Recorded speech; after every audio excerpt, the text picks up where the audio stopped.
बाप की पगड़ी बचाने के लिए शादी के लिए तैयार हो गई। निकाह का दिन था। लड़की ने अपने उस लड़के को कॉल की जिससे वो मोहब्बत करती थी और उसे कहा कि शादी में ज़रूर आना।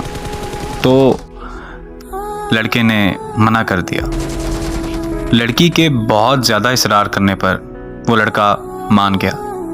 जब निकाह का दिन था और निकाह का वक्त हुआ तो वो लड़का लड़की के सामने खड़ा था।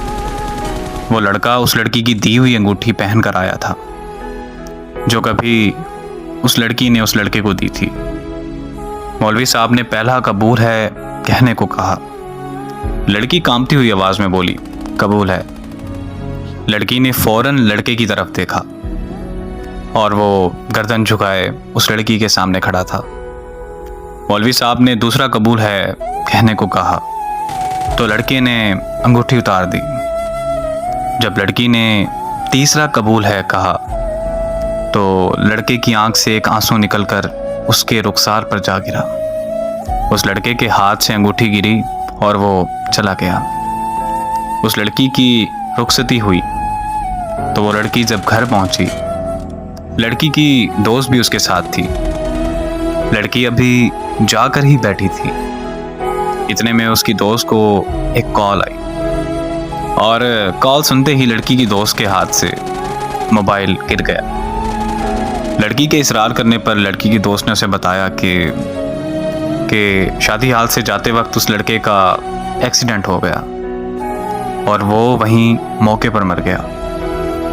ये अल्फाज सुनने ही थे कि लड़की के पांव तले ज़मीन निकल गई, मानो जैसे लड़की पर आसमान आ गिरा हो। वो लड़की अपने होश गंवा बैठी थी। अचानक लड़की को फूट फूट कर रोते हुए याद आया कि उस लड़के ने उस लड़की से कहा था कि अगर तो मैं तुम्हारे निकाह पर आया तो मैं मर जाऊंगा, और लड़की के इसरार करने पर ही वो आया था। लड़की और फूट फूट कर रोने लगी कि मेरे कहने पर वो आया था।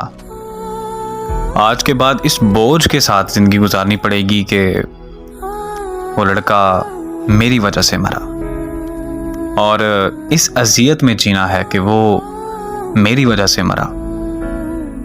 मर्द मर तो जाता है लेकिन वो अपनी पहली मोहब्बत को कभी नहीं भूलता, मानो कि उसकी पहली मोहब्बत ही उसके लिए पूरा कुल जहान होती है।